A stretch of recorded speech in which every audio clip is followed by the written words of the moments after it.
Hello and welcome to the Recreation to Recreation podcast, the show where we explore the stories of people who have turned the activity that they love into positive change for our world. My name is Jen, and I'll be your sidekick on this adventure as we treasure hunt for gems of insight and wisdom while exploring the planet with our inspiring guests. For today's adventure, we're heading to Kenya with Shikha to explore her world of empowerment, spirituality, and meaningful jewelry.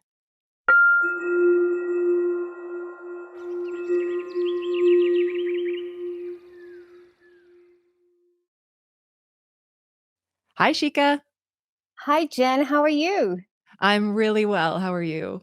I'm good, and I'm very excited to be here. Same here. I'm so excited to have you join me on the show today. We're on opposite sides of the planet-ish, and it's just wonderful to be able to connect like this. Absolutely. So before we kind of get, well, you know what's coming, the weird and wonderful questions, Can't which wait. are so fun. Before that, however, I would love if you could just tell us where you are, describe what it's like there so we can get situated in your world.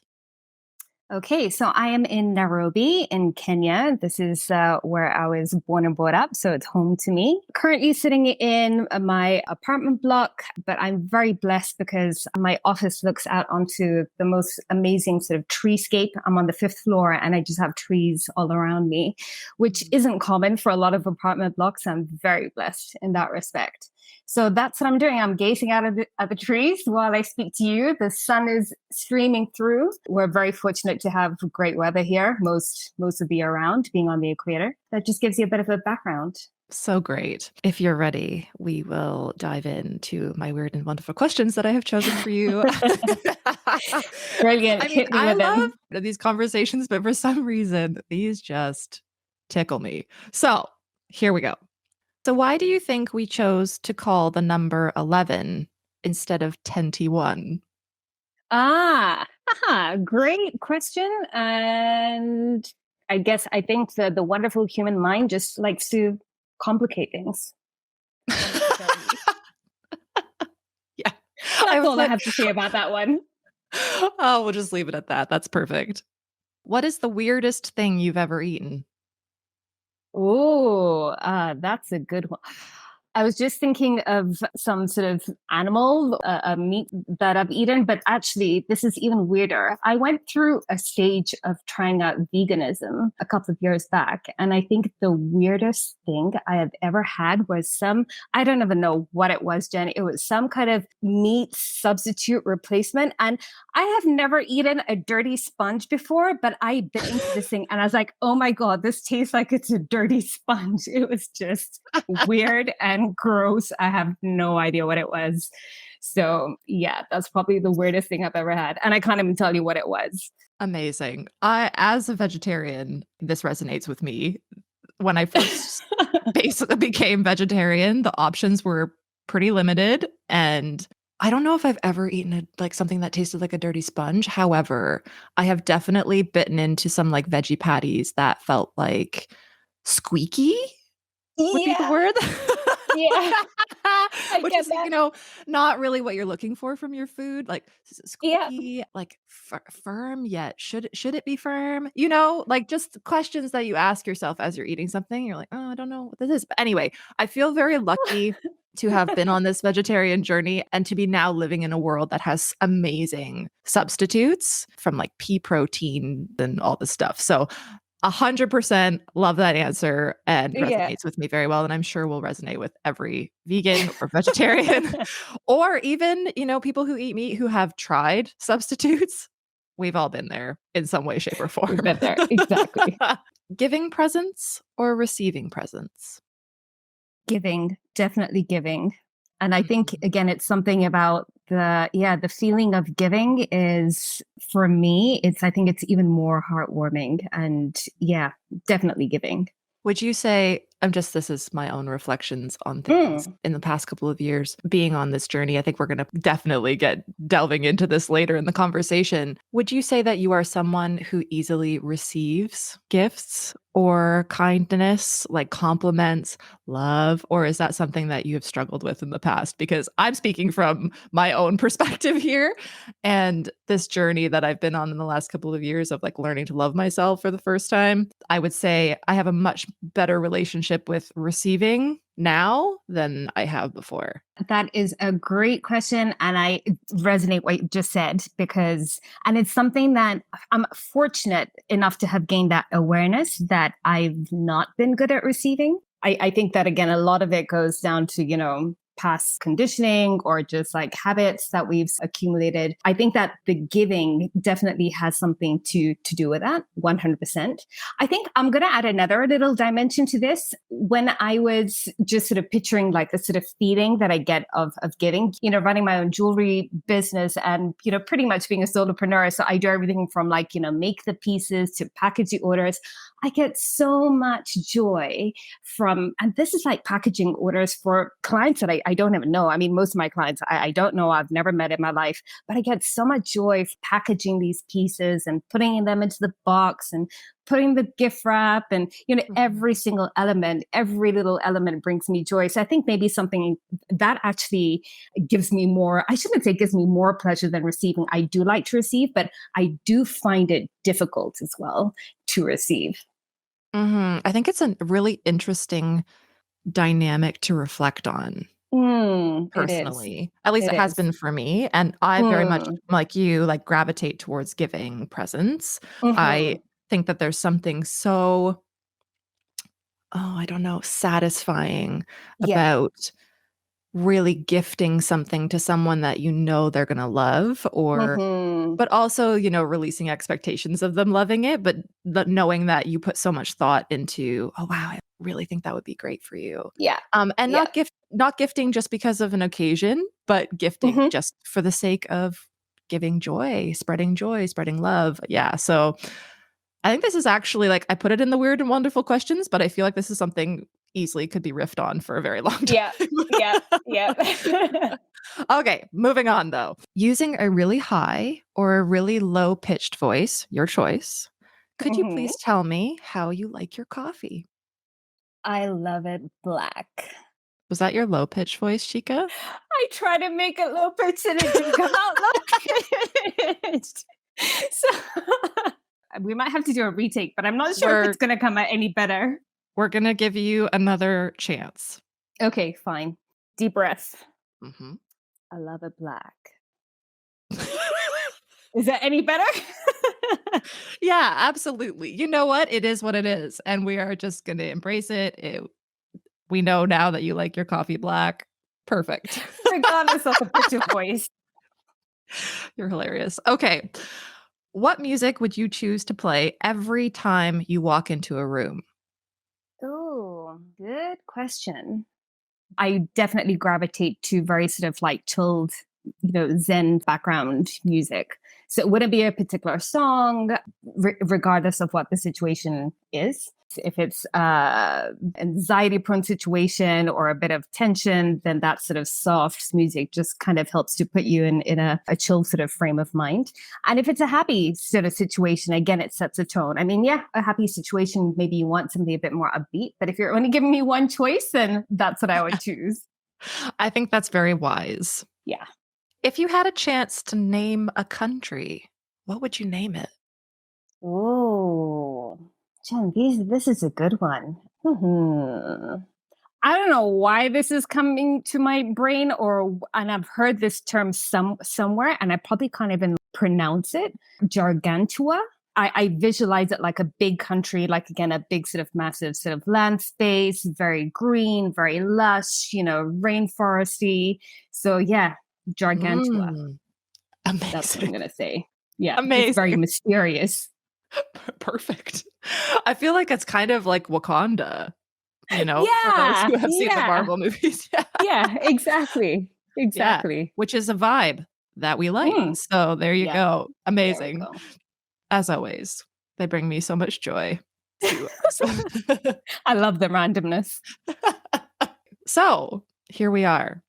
I like to start these conversations with a bit of an origin story. So you already mentioned that Kenya, which is where you are right now, is where you were born and raised and it's home to you. I'd love to just explore a little bit more about what it was like growing up in Kenya. Let's get to know you a little bit better. What were you passionate about growing up? Just a little bit more about you.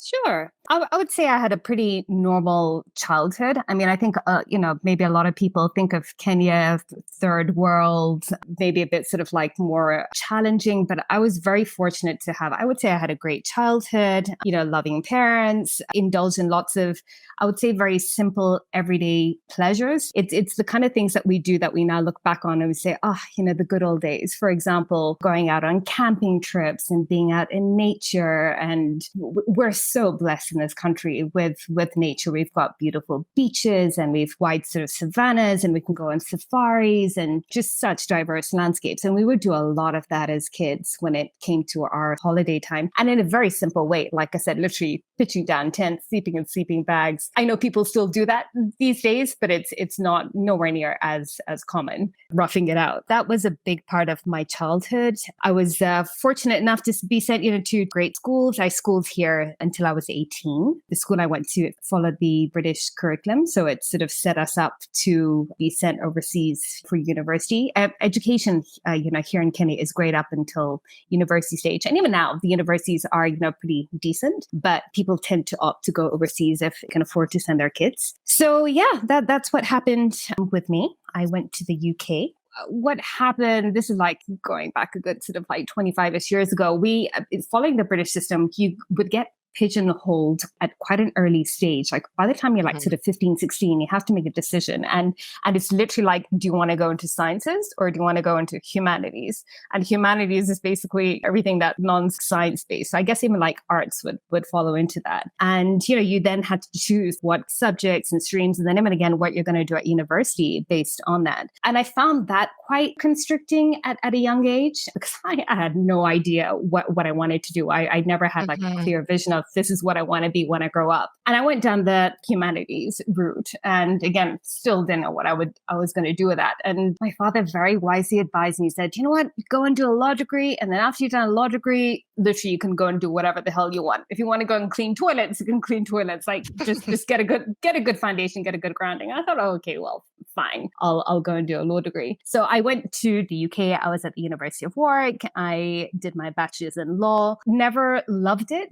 but obviously had to start looking at a direction that I wanted to go in. And I remember besides like the prerequisites, we did have the ability to choose certain subjects. And I was really drawn to environmental law. So when I finished my undergrad, I still wasn't ready to go out into the big bad world. And I decided to do my master's and I specialized in environmental law. And I did a couple of internships in that field. And I just told myself, I said, if I do get into the law, this is what I want to do. But still, Jen, I was applying for like jobs and internships and stuff like that. And A, I didn't get anything. And B, I just remember I was never excited to go out into like the corporate world because even though it's environmental, it's still very much of, especially a lot of the job associates, it was very much geared towards a corporate nature. You would have to go and work at a law firm for a few years before you'd probably be able to go and like specialize in the field that you wanted to. I remember so clearly having a discussion with a friend of mine.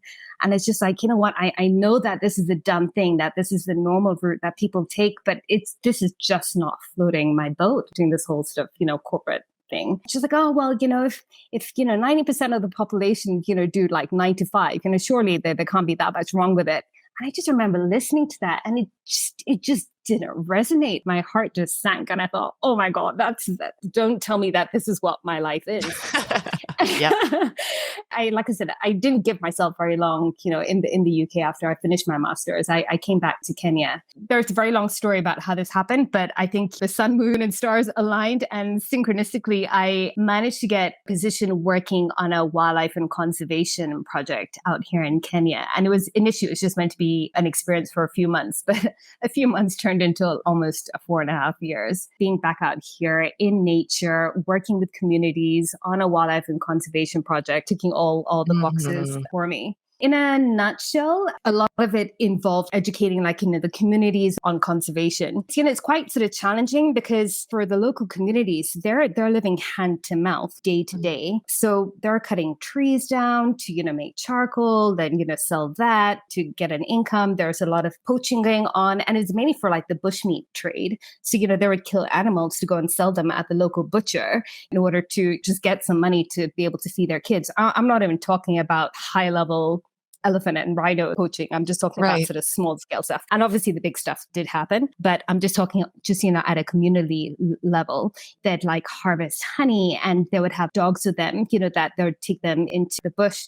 And a lot of animals got killed, genetic cats and bush babies, because, as Mhm. they'd go and harvest the honey, the dogs would come and they'd chase, whatever, animals were in the trees and stuff. So there'd be a lot of orphan animals. That was a big problem. When you tell them about conservation, they'd be like, hang on a second, we have elephants that are coming in and they're destroying our maize fields, or they'll kill our children on the way to school, because there's like no, especially the area that I worked in, there's no fences between like the communities and the wildlife areas. So, they say, well, when an elephant comes to and kills my child, and you're telling me, well, look after, the wildlife, that's a big sort of conflict in itself. You can understand their dilemma. And, what we're trying to teach them is that, well, if we do put conservation sort of, policies into place, and we can set aside this land, for tourism to come in by earning a revenue by conserving this land, and, through tourism coming in, you'll be better off in the long run. But like I said, they live hand to mouth. So they're just Mhm. thinking of today. So it was a very, very interesting dynamic. There's a lot of bureaucracy and,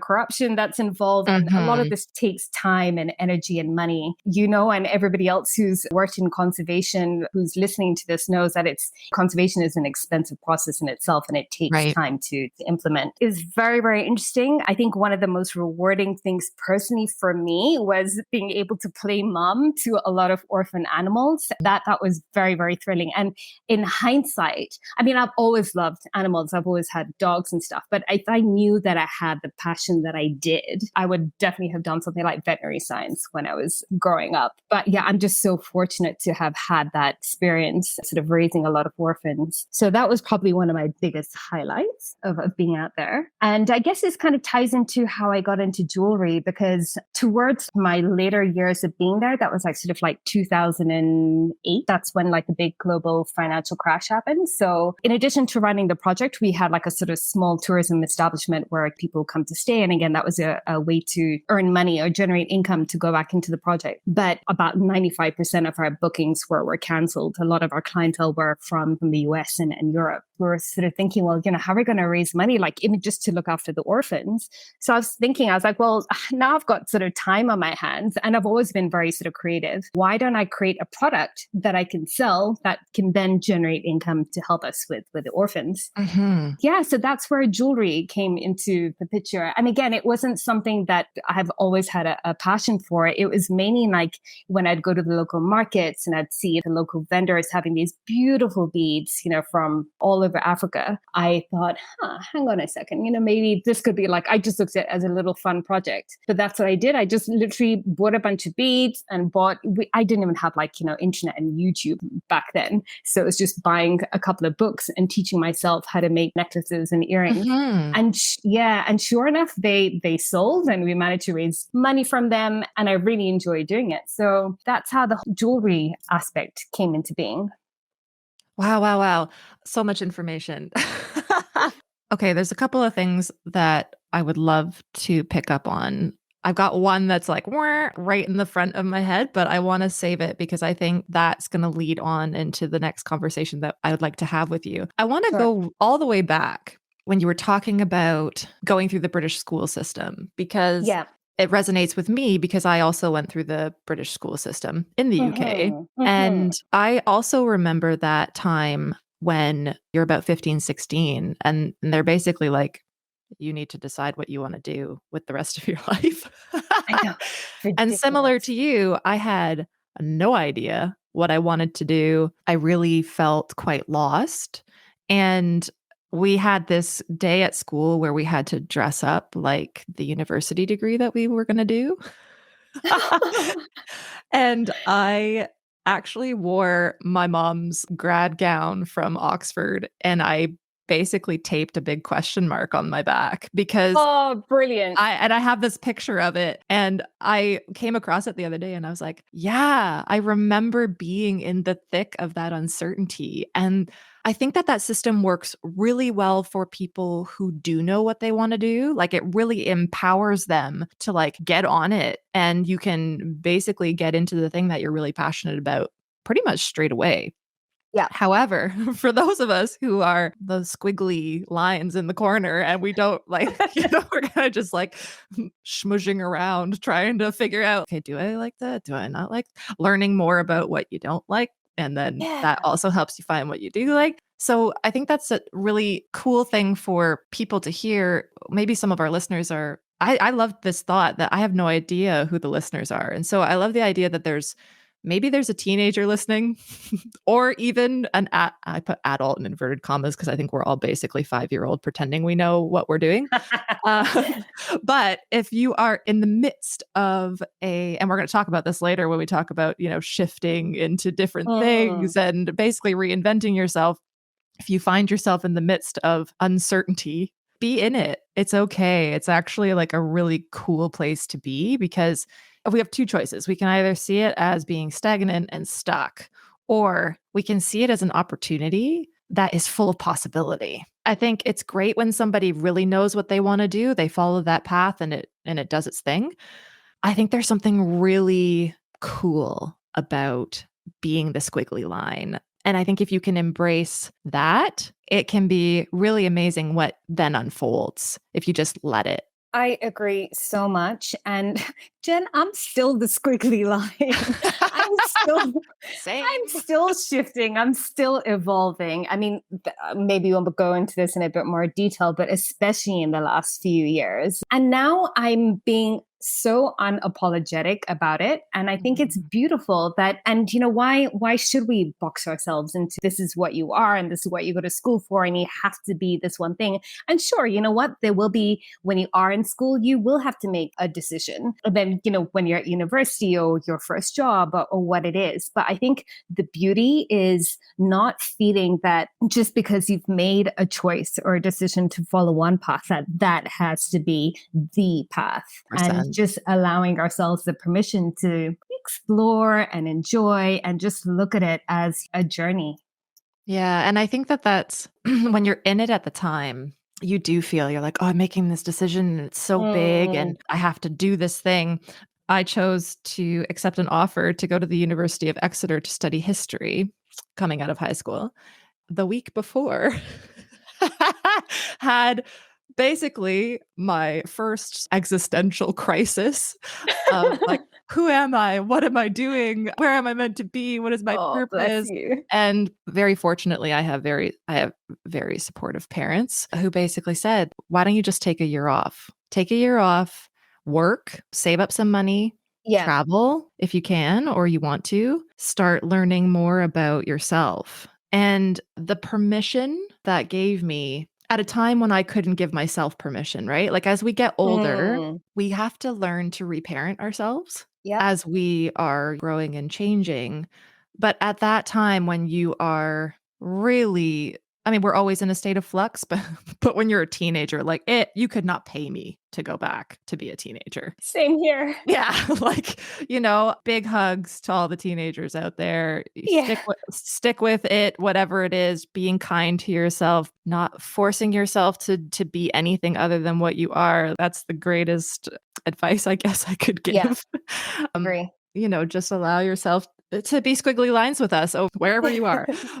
I took jobs you were joking earlier, but like your dad saying, "Go do law, and then if you want to, you can clean toilets." I did that. I got Yeah. jobs where I was cleaning toilets, and I Yep. was a receptionist at a company, and I did admin, and I also did save up money, and I went traveling. So I think it's really cool when we give ourselves permission to just be and not have it all figured out so that we can then make more conscious decisions about what's coming out next. I was very fortunate in having a wonderful teacher that I went back and visited. And I sort of said to her, I was like, I'm lacking direction. Oh. And She said, well, what were the things that you really enjoyed at school? Not just subjects, things that you studied within subjects. Like, what were the things that you really enjoyed talking about or made you feel alive? And had some of these conversations that I'd only really ever had with my mom, those sort of bigger questions. It really came out that I love geography, which you were talking about that, it's either science or humanities. And what I loved about Mm, geography, and I always joke about this, is like I call it the greedy discipline because you can study whatever you want and it's yeah, geography. And that yeah. was a subject that made sense to my squiggly lined self of like, I don't know where I'm going. There was part of me that always wanted to be a volcanologist or I wanted to be an Oh, astronaut when I was brilliant. a kid, right? But then Ah, yeah. my brain at the time, the narratives that I would tell myself, like when I struggled with a subject was, well, Mm-hmm. I can't do Yeah, that because my brain yeah, doesn't work that way, XYZ, yeah. right? And so we find different ways to live a way that we can hopefully feel the same way that we would have felt in those roles, like the exploration, adventure, unknown, all of those things, but bring them and follow pathways that allow us to do what we wanted to do when we were 5, but in a totally different form.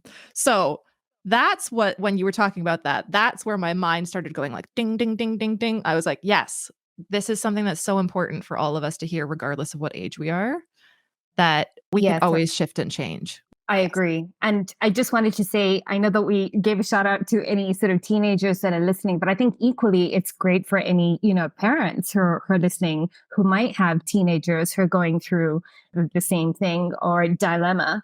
And, what a gift that, your parents gave you to Mhm. say, take that year out, because I'm sure that your life probably went in a whole different trajectory because of it. And even if it didn't, the life experience that you got during that 1 year, doing those random jobs, you can't put a price on that.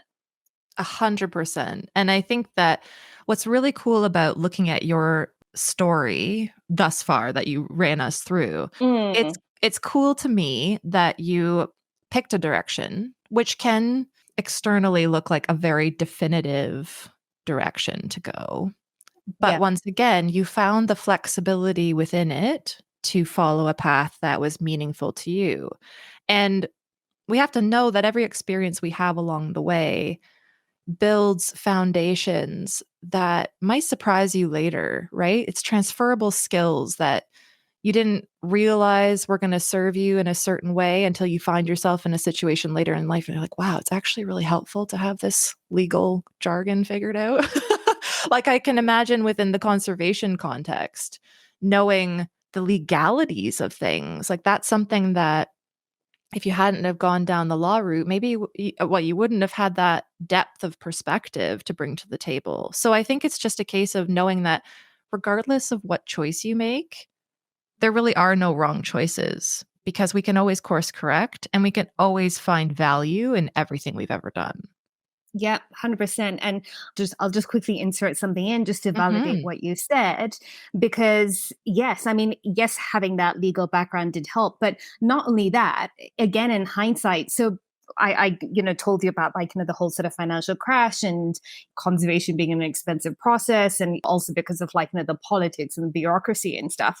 And even though I absolutely loved doing what I was doing, it got to a stage and I was getting into my late 20s. And I didn't have any expenses, but I had like earned like sort of no money, no savings, nothing. And ultimately, it was my legal education and foundation that I fell back on, and then I went back to the UK so that I could complete that education, so that I could then go Mhm. out and get a job. And by that stage, I had enough experience. And like I said, it wasn't just wildlife conservation; it was being in tourism, it was looking after guests. You're learning human resource. I mean, there's so many, like I Mhm. said, transferable skills that you gain during that period of time. So I ultimately did end up going back into legal, not for very long, but I did work in corporates for a few more years. And then circling back to the jewelry because it was a creative passion that had, just fired up in me. And I saw the impact that I could have by having this creative passion, being able to sell jewelry in order to channel into conservation to make a meaningful impact. And, ultimately that's where I met you, Jen, because when Mhm. we did that trekking expedition to Venezuela, if I remember correctly, they picked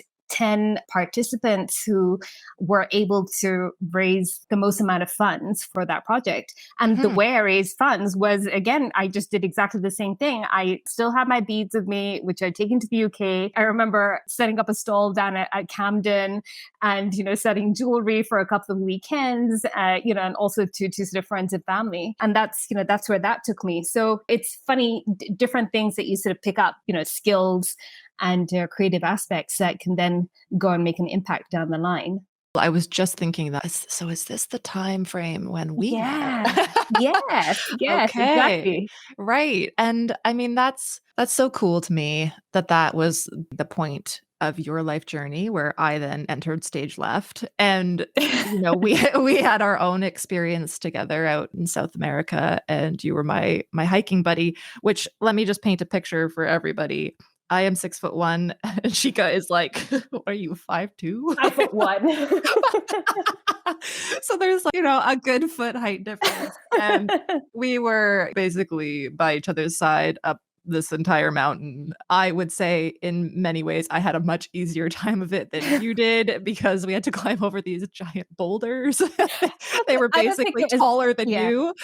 We were boulder buddies. It wasn't hiking buddies. It was boulder buddies. That just paints a picture for all of you out there who are listening. It's still such a powerful memory in my mind that we did that together. And I think we learned a lot about friendship on that trip, Mhm. and being able to be there for one another in times of struggle. Because what on the surface looks like physically challenging things, projects or trips or whatever, it is a head game. Being able to hold space for one another when we were both either struggling, or one of us felt great, the other one felt like crap, and riding that roller coaster Yeah, of undergoing this challenge together. It's amazing how that translates into then being friends going forward. It's the same thing, regardless of whether you're climbing a mountain together or you're just yeah, living daily life together. I think the most important thing that a friend can do for someone is just hold space for them to be exactly who they are and exactly where they're at. And 100%. that is something that I had learned before that, but it's as we're sitting here and I'm thinking about it, I'm like, wow, Shika never asked me to be anything except for who I was and what I was feeling at that moment. And you still do that for me. So thank you. This is my moment of gratitude towards you, because Right back um, at you. we have lived very separate lives in terms of where we've gone and what we've done. However, we're always right there, regardless of, like, and there I say there in the ethers of the Yeah. internet. Or like on the phone. But it's just really cool to me. And then to then have the experience of you inviting me to come to your wedding in Nairobi, and being able to experience where you grew up and meet your family, and just be like thrown into the thick of this Indian wedding, which I had absolutely no idea what to expect. And it was just, as I think back on it now, such an immersive experience for me. And I went in totally blind. But it was also just such an honor to be able to be there with you over the course of that time, which is a rite of passage, is what it felt like. For some reason, that wedding, I think because it's such a process over like 5 days of Yeah. like, release and celebration, and it's wild. So thank you for providing me once again with a really Well, formative, beautiful experience to be we there with were you. very honored to have you. So we're very, very grateful for your presence there. I mean, we're going to hopefully talk about this later. We've both ended up being caregivers for our grandmothers. And Hmm. I have a very strong memory of your grandmother putting a flower necklace around my neck at your wedding. Oh, That to me is so beautiful when I think about you caring for her, oh, to just know that I had that moment with her, and these people that are part of our history and our heritage and our foundations in life. yeah. So anyway, I'd love to talk a little bit about caregiving later, because I think it's a big part of both of our lives right now. Sure. Which, like, hilariously, how did we know we were going to be living that parallel life I in know. that I way, shape, or know. form? But one of the things that I wanted to ask you, because I have this Mhm. memory of a Maasai market in Nairobi that you took us Yes. to. In preparing for this interview, I did read some interviews with you that were written. you talked about there being a vendor, a female vendor in Nairobi that you asked to teach you to make Yes. necklaces. Yes. And so would I have met her? So I'd probably say yes, because she would have always have been at those markets. I think she still does go there. Yeah, very, very possibly.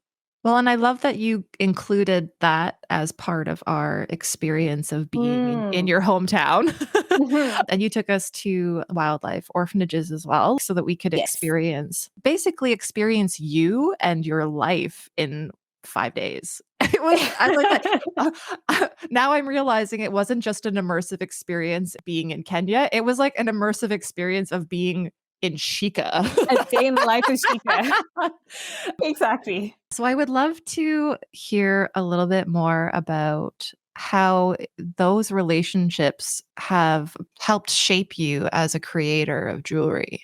I'll talk about just, the lady that you've mentioned, because she's somebody I still sort of meet her whenever I go to the markets. And I always, always remind her, I'm like, you know what? You're the one who took me to the markets, showed me exactly what materials I needed. Till today, I still have so much gratitude for her. And she had nothing to gain from helping me. Well, I say that, I mean, I bought beads and stuff from her. But I think the impression that made on me was just seeing the talent in the local market, and also just getting to understand what their challenges are on a daily basis. And, again, their livelihoods comes from directly sort of selling, mainly to tourists, yes, to some locals as well, but it's mainly to the tourism market. As I was sort of setting up my business, I was then trying to see, okay, fine, well, how can I help these women to scale up their own businesses? It was a no-brainer for me. And this is now when I started my jewelry as a business in 2015. This lady that you're talking about is like, she's one of the first women that I initially sourced beads from when I went to the markets. This is now back in 2008. And she showed me what materials I needed. So like I said, literally just told me how to make a basic necklace, what tools I needed, et cetera, et cetera.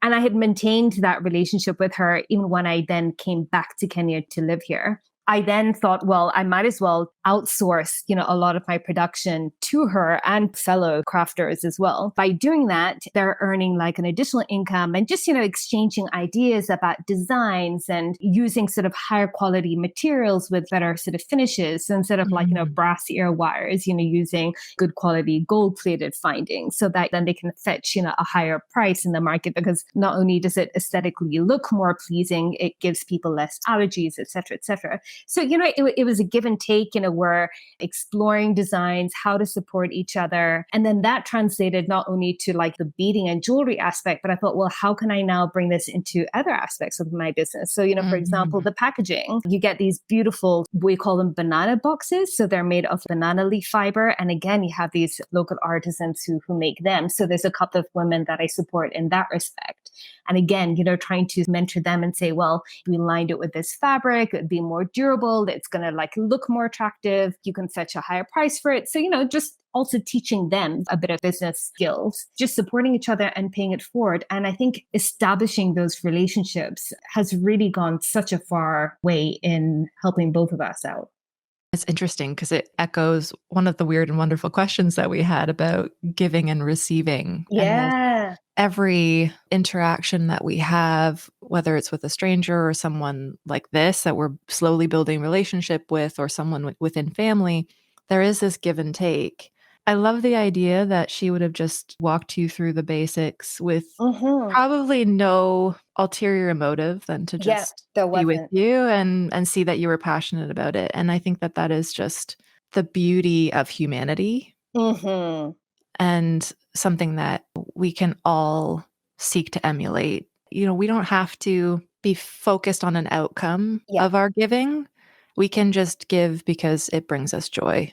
And so, one of the words that we chose for this episode is empowerment. When I look at your life, the whole thing, this word really does sit clearly to me as like a foundation of what you do, because earlier in your life, this empowerment came in terms of taking care of animals, looking at ways to make communities stronger, empower them to find ways to diversify the economy and the way that they support themselves. And then it shifted into the empowerment of these artisans and jewelry makers to work in collaboration. One of the things that we're going to get onto is learning to empower yourself. And I think that that is something that I don't know about you, but certainly came to me later in life. Not that it's late in life, like we're still spring chickens, really. But in the grand scheme of things, we can spend so much time empowering others and supporting others, which is beautiful and foundational for both of us.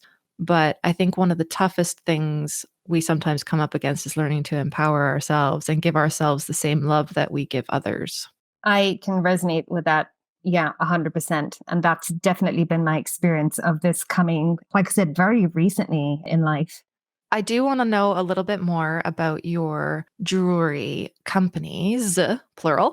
Mhm. Maybe you could just tell us a little bit more about, they're two separate companies, but I'm going to say the two sides of the approach that you have towards this entire endeavor. I did actually have two companies. Are you referring to like the wildlife aspect and then the more of like the statement beaded, one of a kind, which is inspired by different cultures? You have Shikazuri, Mhm. and then you have Simply Zuri. That's correct. I've recently merged them back into Shikazuri just to make my life easier. Yeah, initially what I had done, and I continue to do it, one of my biggest design inspirations is obviously, wildlife. That obviously stemmed from the time that I spent working with wildlife conservation. And also like I just going back to seeing how selling jewelry had the ability for me to generate funds to then channel back into wildlife conservation. So that's one big angle that I was very inspired by when I set up Shikazuri as a business. So one angle was heavily concerned on like creating designs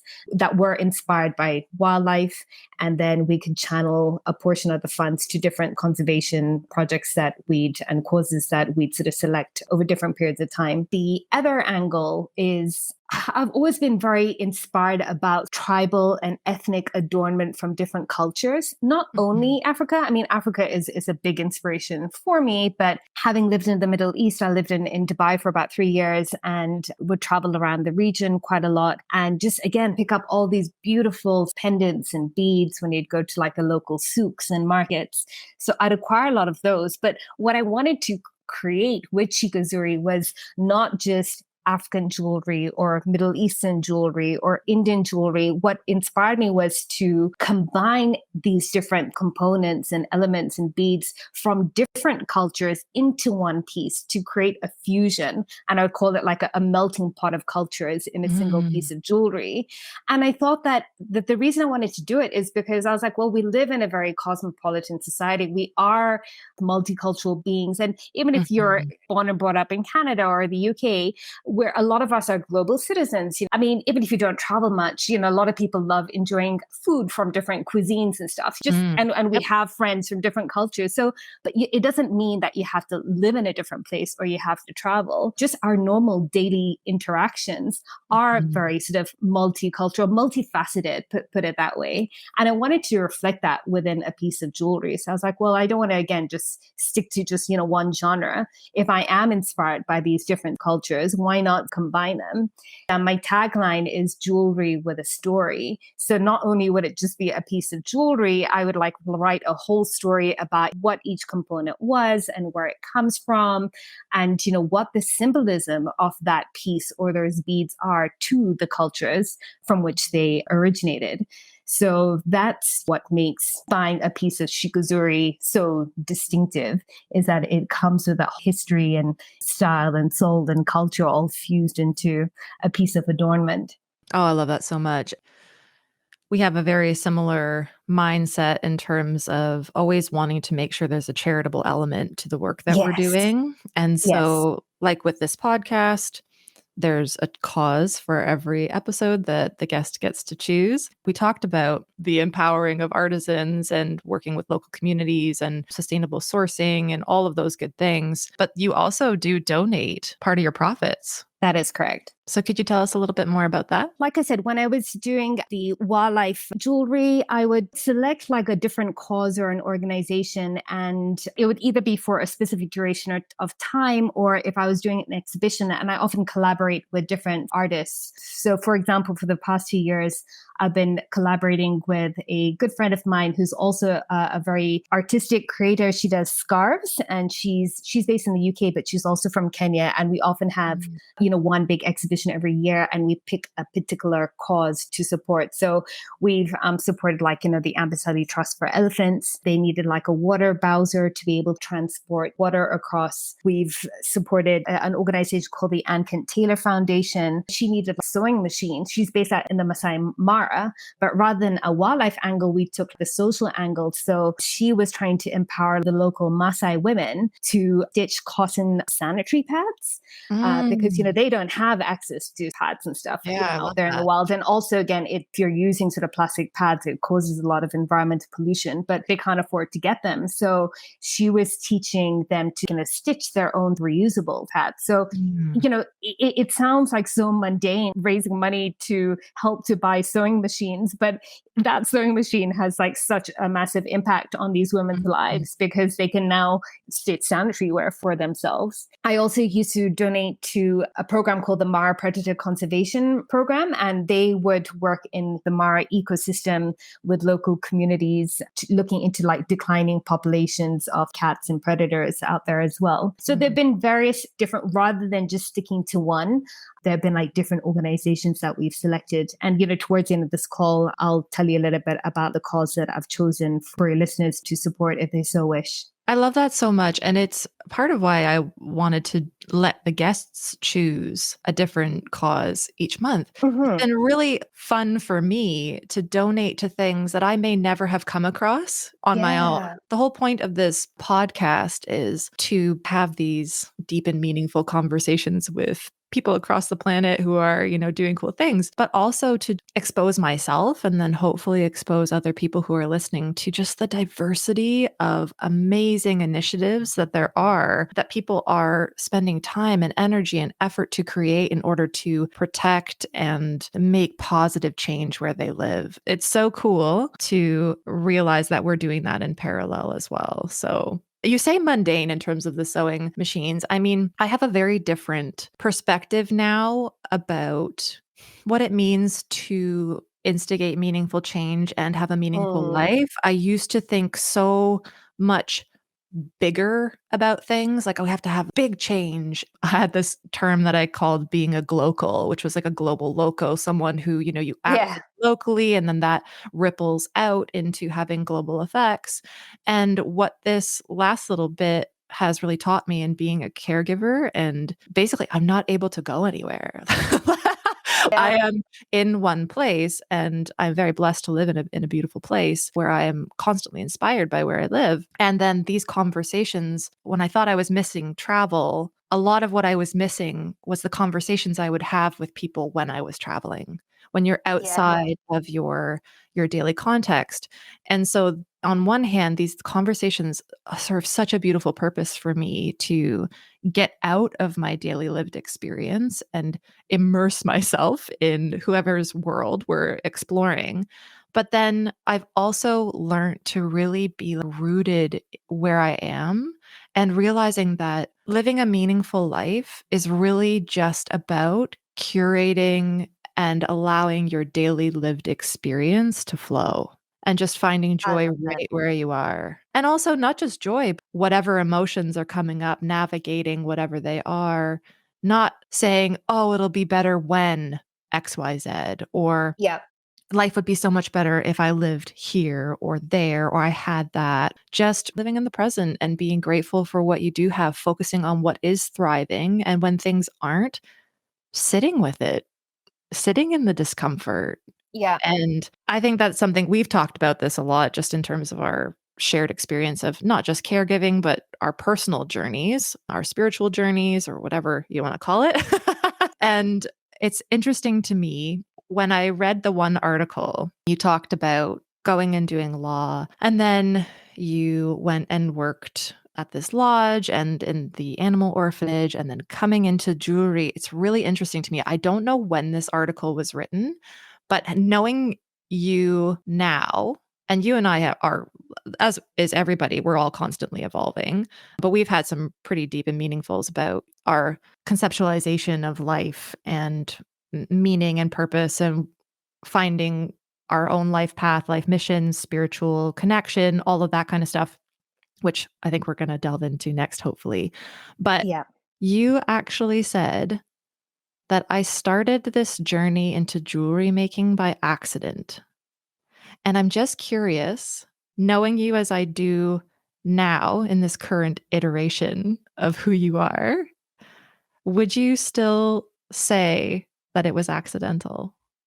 No, in hindsight, now I would say that it was meant to come into my life. Then I know exactly why. Like I said, I've always been very creative and artistic, but jewelry making was never on my radar. You've nailed it, because looking back, I would probably reverse that statement and say that it was meant to happen. It was meant to be my path. And I love that because it was Yeah. funny when I read it, I was like, ha. Yeah. Because what's so beautiful about having these, and that's kind of what I want these conversations to be too, is like, when we're 90, you and I can sit and listen to Mm. this conversation we had at this time in this current version of ourselves, right? Which then when you have these interviews or whatever they are that you've had with people in the past, you can look back and be like, wow, okay, that was true for me then. Is Yes. that true for me now? It's kind of like what we were talking about earlier in terms of thinking I need to have a path and I'm going to do this one thing. And if I do that, then that's going to lead to that. And that's going to lead to that. It's just letting it go Yeah. and saying, I don't know how I'm going to shift and change, but I'm open to it. 100%. I would love to delve a little bit more into something that I know is near and dear to both of our hearts, which is our spirituality. And Mhm. we're going to talk about astrology because I'm just going to read this quote that you had in your interview as well, which I think really resonated for me. My entrepreneurial venture has been the accumulation of my professional and personal life experiences. I've very much aligned with this in terms of recreation, which is Mhm. the entity that this podcast sits within. It's a container, right? For it to become whatever it's going to become. And that's the cool part. I'm approaching it very differently to how I would have approached business even 2, 3 years ago, allowing it to evolve and unfold in a way that I'm not necessarily directing it. I'm just following a natural flow.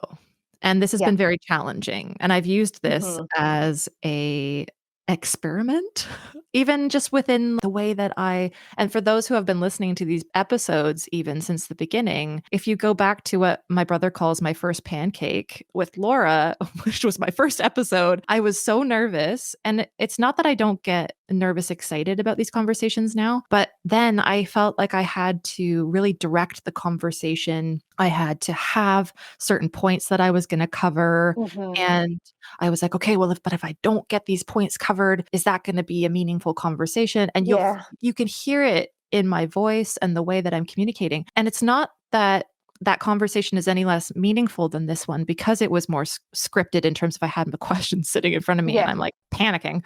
But I think what's happening is in the process of doing these interviews, I'm letting go more and more every time. And I can notice myself more actively listening versus Mhm. preparing for the next question. It's more like following impulse, right? Knowing that when you're saying something and I'm listening to you, if I don't pick up on every single thing that you said and then bring that out into something bigger, it doesn't matter. Whatever's meant to Yeah. come out comes out.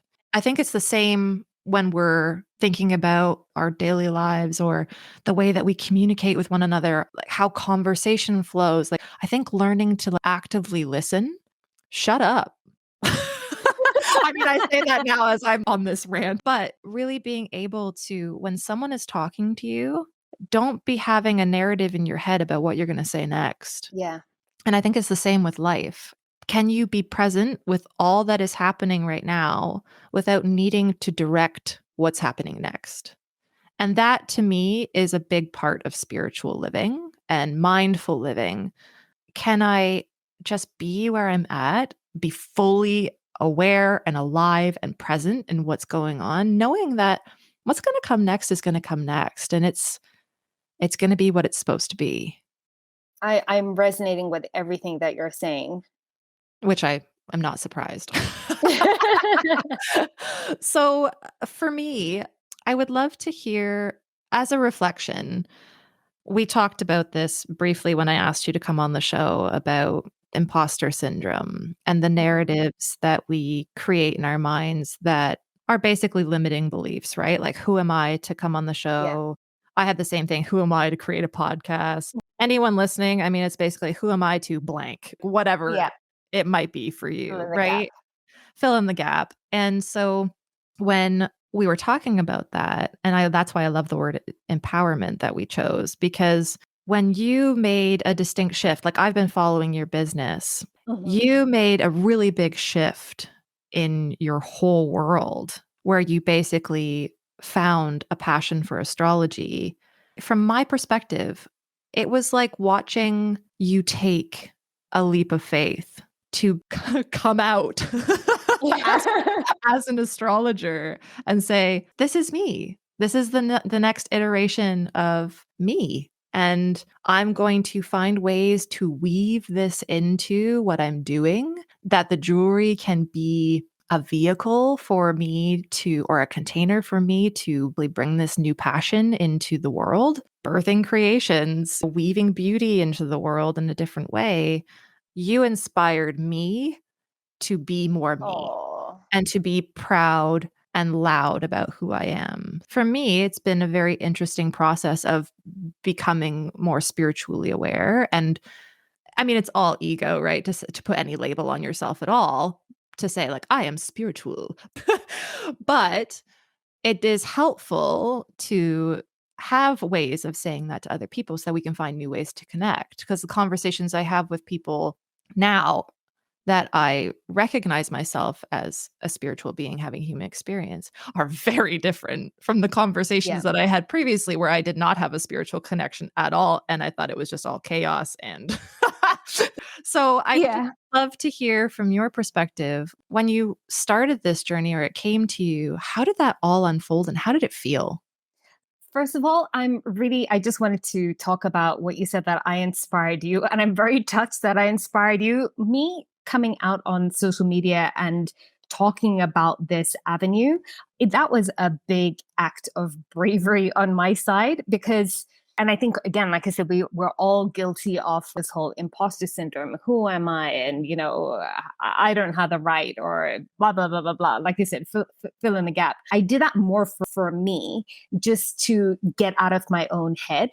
I did it for me because I think it was my higher self sort of coming out saying, you can do this. I'll backtrack a little bit just to sort of weave in how this whole evolution has come about from, Mhm. jewelry moving into spirituality and discovering astrology.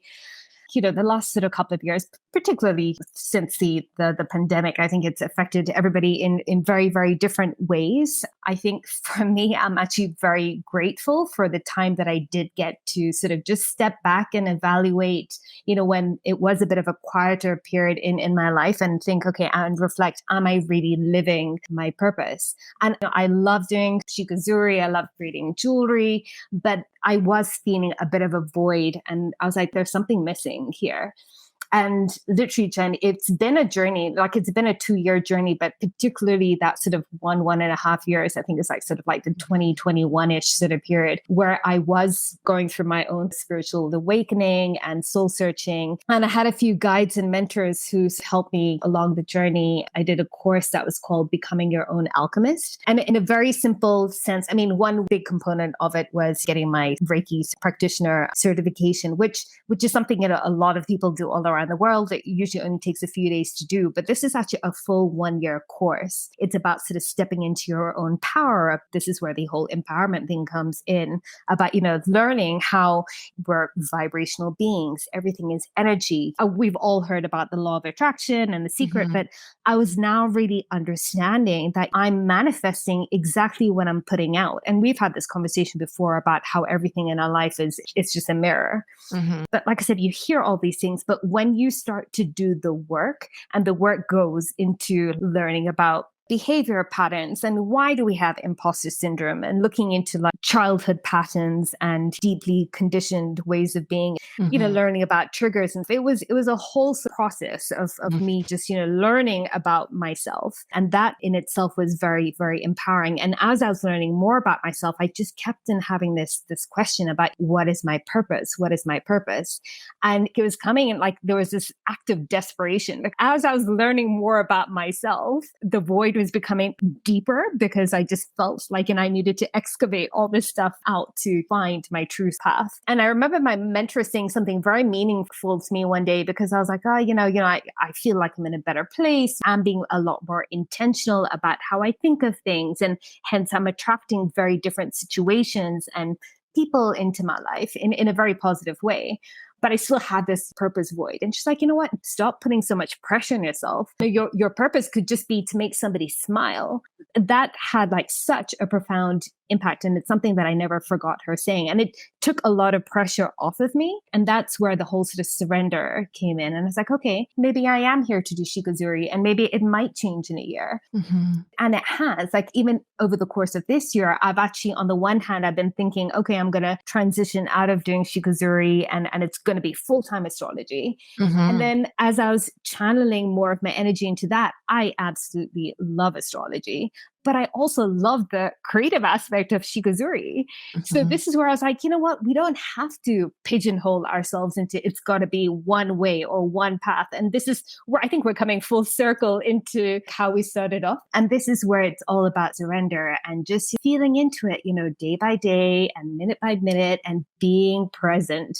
And that's exactly, what you were just talking about before we dived into this portion of our talk over here. So that's kind of been things in a snapshot. But I think that Mhm. there's so many key lessons that we learned, and a lot of it just comes back from like presence and surrender, and not attaching ourselves to certain expectations and Mhm. outcomes.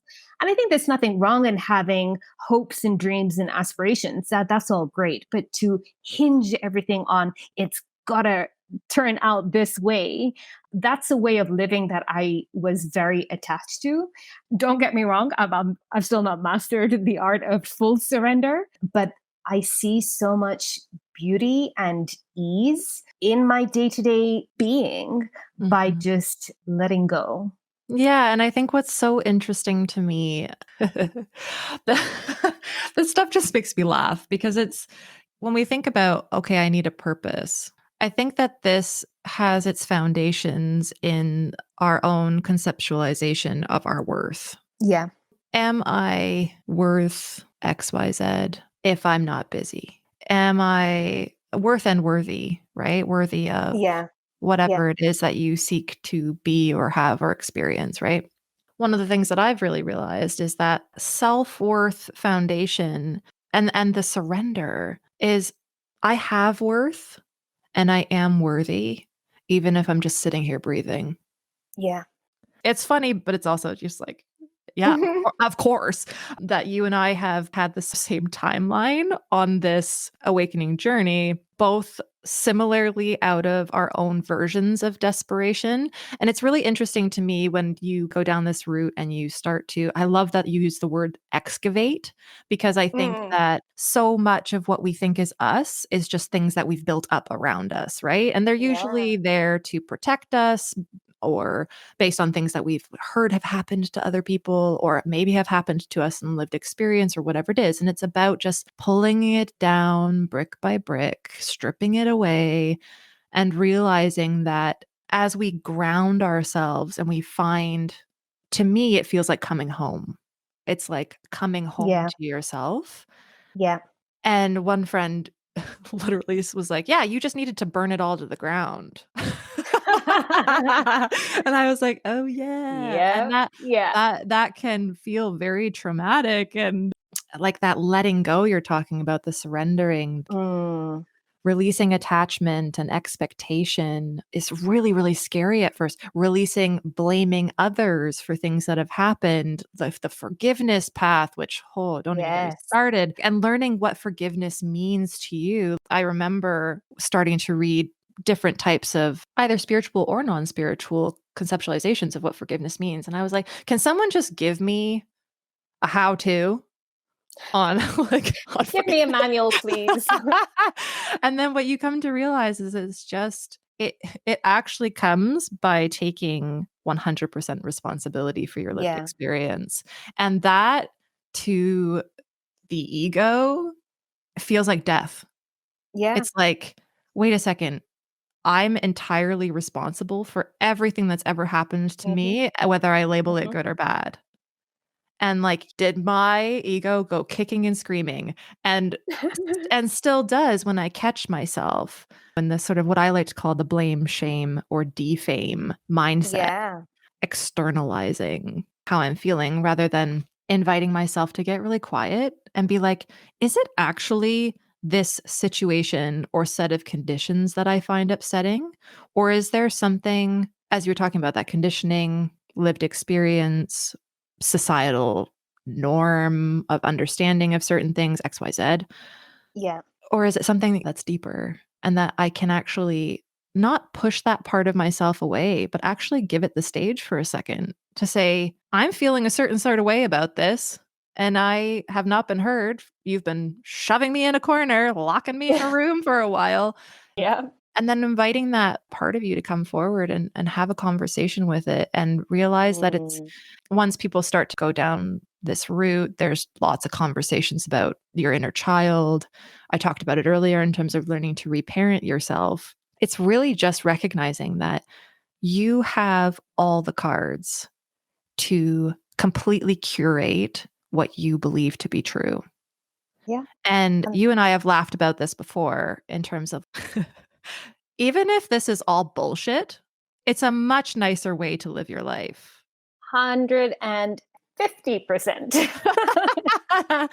And it doesn't, we were talking about the imposter syndrome. It's the same here. It's like saying, okay, I can choose to believe X, Y, and Z, and it doesn't really matter what other people believe, whether they believe it's true or not.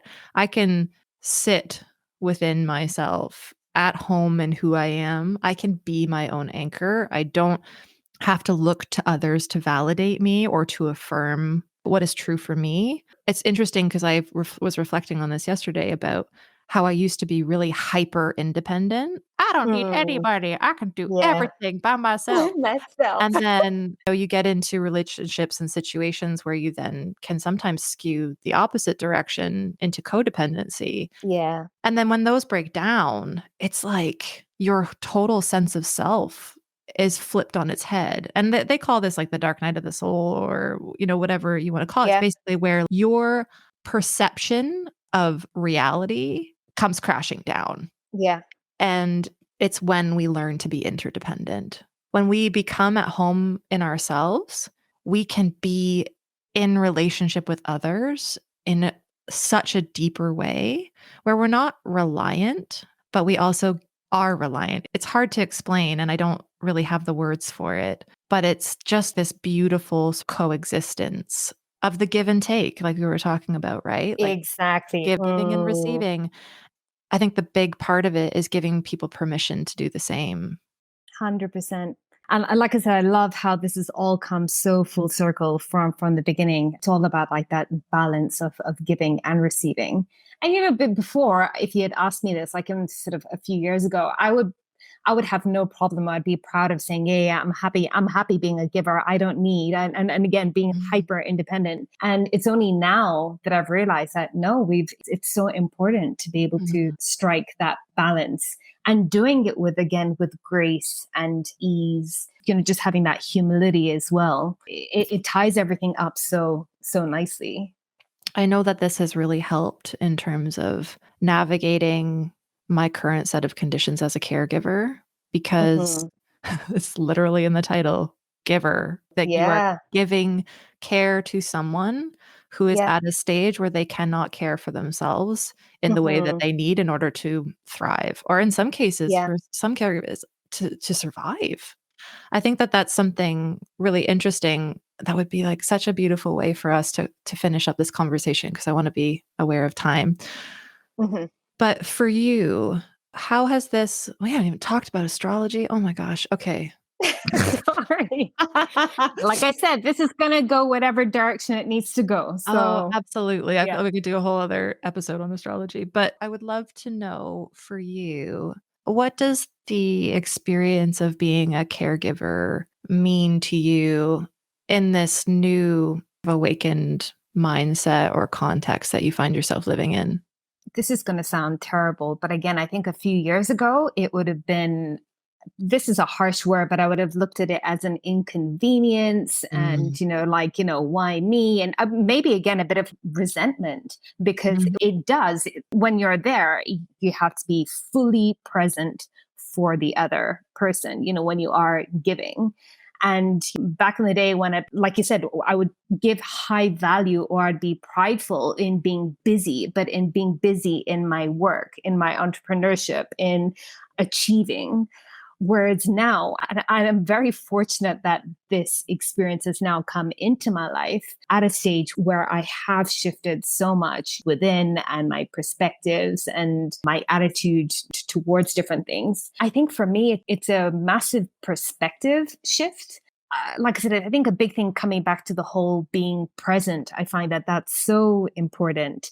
Being there 100% for the other person. I often put myself in my grandmother's shoes and, think, what would I be going through? And you never know, Jen, we might be in the same situation. We might not Mhm. have been, get to that age. I'm not doing it because I think, oh, well, that good karma is going to come to me.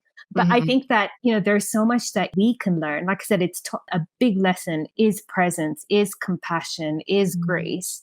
I think my grandmother hasn't quite yet got to that stage of surrender. There's still a lot of resistance within her because she's also very fiercely independent. And I think maybe that's where I get a lot of that streak from as well. My mother has it as well. But just, observing and being there, like holding that space for her and being there with a lot of compassion and grace. And it's taught me to cultivate these qualities a lot more. And I think also just actually observing her is also bringing a lot of peace within myself. Just in a nutshell, I think that's what I'm getting out of it. You said this is gonna sound horrible. There's a discomfort, I think, within the early stages of becoming a caregiver, or whether it's something that you've chosen to do, or maybe it's just a set of circumstances that unfolded. I mean, it is basically that's what it is. Yeah. Um, Yeah. and I think this applies to also to parents of children that Yeah. require extra care, and not even just a child that requires care of all kinds. There's Hmm. different forms of caregiving. I would like to echo your statement that I had a lot of discomfort about how I felt about becoming a caregiver. And I wrestled with this infinite giving capacity that I believed that I had, versus then the feelings that would crop up around, like, Mm. inconvenience or resentment, or it's taking away from this or that or whatever it is, right? And when I had this awakening, I was in quite a deep depression, and I made big decisions, then big personal shifts happened, and I Hmm. basically came crashing down. People talk about hitting bottom, Yeah. where you literally don't have a choice but to surrender to where you're Hmm. at and what's happening. And there's something so beautiful in that. I had this massive perception shift where I was like, this is a gift. This time with Yeah. her is a gift. This time Yeah. with myself is a gift. I would never have given myself without this situation. Yeah.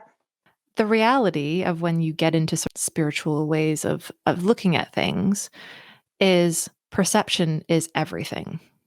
Yeah. We get to choose moment to moment how our external world is being interpreted in our internal world. It's the same as labeling something a good experience or a bad Yeah. experience. You get to decide. It's the same as you get to decide what you believe. I am just so grateful to be exactly where I am and how everything has unfolded because I'm exactly where I'm meant to be. And I think for those who maybe this all sounds a bunch of woo woo and gobbledygook, and this is just sitting like so uncomfortable within you right now, that's okay. That's okay. Take what works and leave the rest. If there's certain things that you're like, I'm a little curious about that.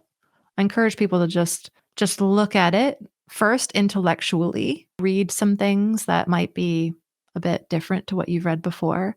And then what you said earlier about the practice, doing the work. We can understand things intellectually, but it's not until we're like, maybe I'll just experiment with this. Let me try it for a day. Yeah. Let me try it for 2 days. Maybe even Mhm. you just make it 20 minutes into your day thinking a Yeah. different way.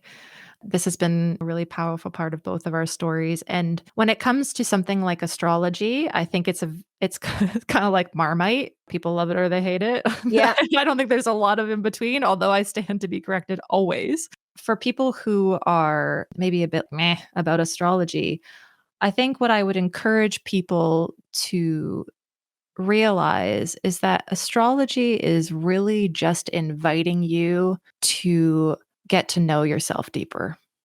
I agree. For anybody who does want to hear me just sort of like sum it up in a couple of sentences or my Mhm. experience about it, I say that it's the biggest takeaway and again form of empowerment for me is that it's helped me to understand myself so much better. And so there's that component, but it's also allowed me to have so much more compassion for other people and understand, why are we all so different? Why do we react or communicate or in different ways or attract different people or, circumstances?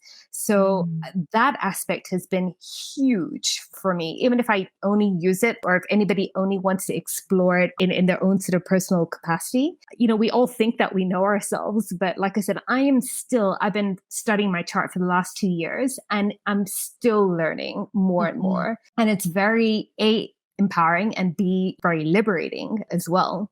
So I just think that it's a great tool to have in your toolbox to help to know yourself better. Yeah, absolutely. And if you start to delve into different people who are practicing astrology and guiding others to do the same, what you come to realize is that they're just inviting reflection, an invitation to connect deeper to the environment we find ourselves Yeah. in, to just release this idea that we're just these separate individual beings bouncing up against each other and bouncing up against our environment, that actually we are a working, breathing part of this giant existence that is just here to experience itself. Yeah. I love that. That's okay. We can sit over here and be woo woo. I love it. Well, you know what? And like I said, woo or not, again, it's so liberating. And Mhm. another thing, again, I'm sure you've come across this quote about life is happening for me, not to To me. me. I Yeah. think when you have that perspective on everything, again, it's just so empowering. And I'd far rather live life with that attitude, woo or not, because again, it just brings me so much more peace. And if it works for me and it's woo to somebody else, no problem. You do you, I'll do me.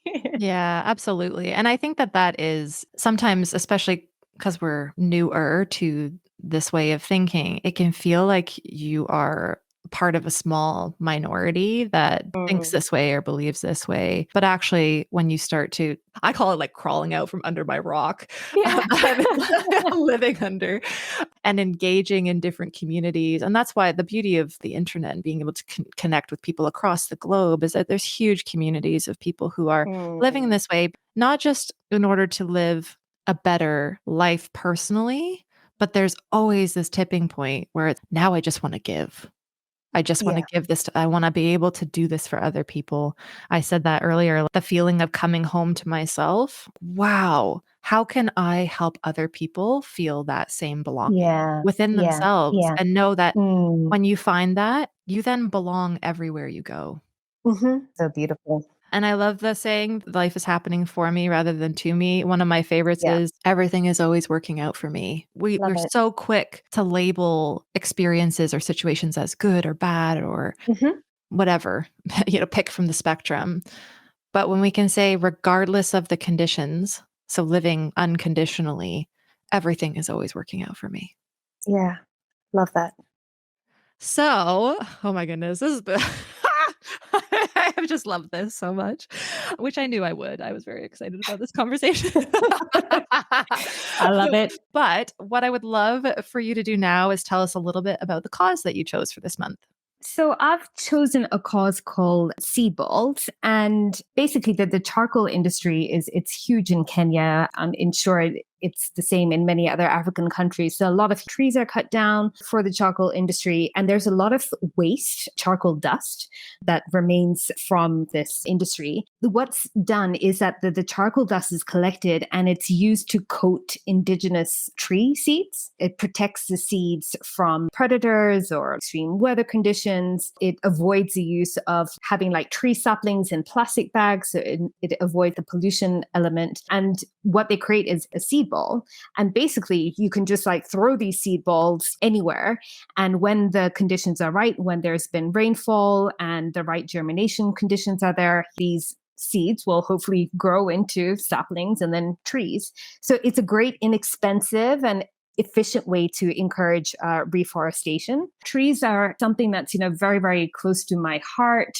We started off this conversation saying I'm very fortunate to be born and brought up here in Kenya and in nature, but deforestation is not a Kenyan problem. It's a global problem. Mhm. But I just love this innovative way that seed balls have come up with, helping the deforestation problem. So if Mhm. anybody's interested, I'm sure you're going to put the links out there. You can just go directly to their website and donate. There's like different indigenous trees and grasses that can be selected. But if you don't know what you want, you can just choose. They've partnered with like 6 donors. You can select a donor and they will choose the right seed balls that can be thrown or distributed in the areas where they're needed. Obviously, choose whichever donor resonates with you. I've worked with Kampur Travel Diaries. They're friends of mine. I know that they're doing great work up in northern Kenya, empowering communities. There's great information on the website, so anybody can go and explore further about that there.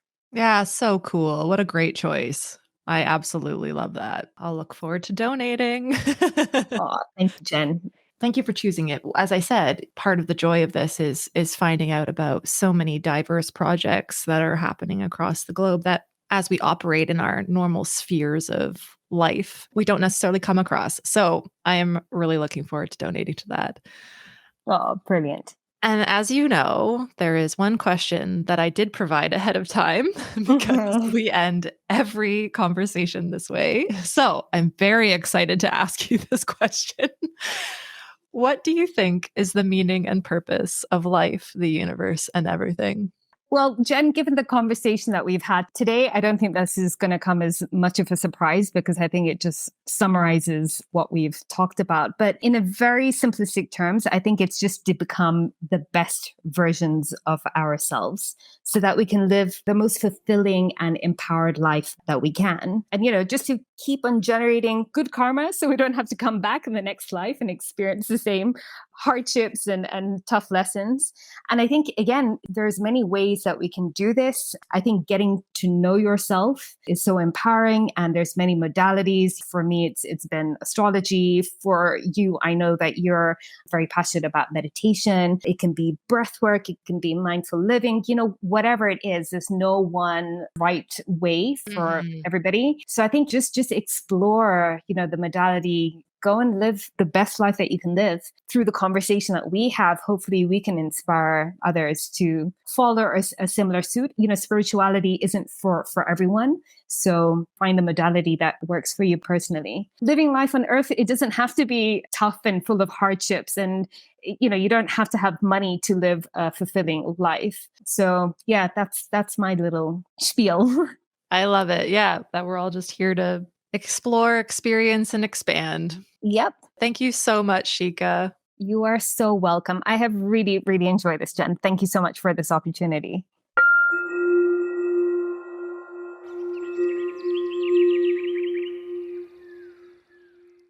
This month's recreation donation is in support of Seed Balls Kenya. As you now know from exploring with Shikha and I in this episode, this organization is dedicated to restoring Kenya's natural environment by regenerating forests and grasslands that ensure the survival of the country's biodiversity. In just one of their 25-kilogram bags, there are over 11,000 seed balls, which then become trees when dispersed and introduced to the right conditions. In collaboration with 6 different conservation partners across the country, they ensure that the tree species are dispersed properly, where they will thrive.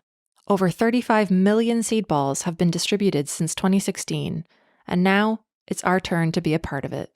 Whether you can volunteer your time, money, or your voice, we hope you will head over to our Patreon page to find out the different ways that you can support their unique version of recreation for the world. Please take time to let us know what the stories we explored in this episode meant to you, and if you do take action to support this month's cause, thank you. Thanks for joining us for this episode of Recreation to Recreation. If you or someone you know has a unique and inspiring story to tell, make sure to reach out so we can share it with the world. Until next time, keep happy, keep healthy, and keep exploring.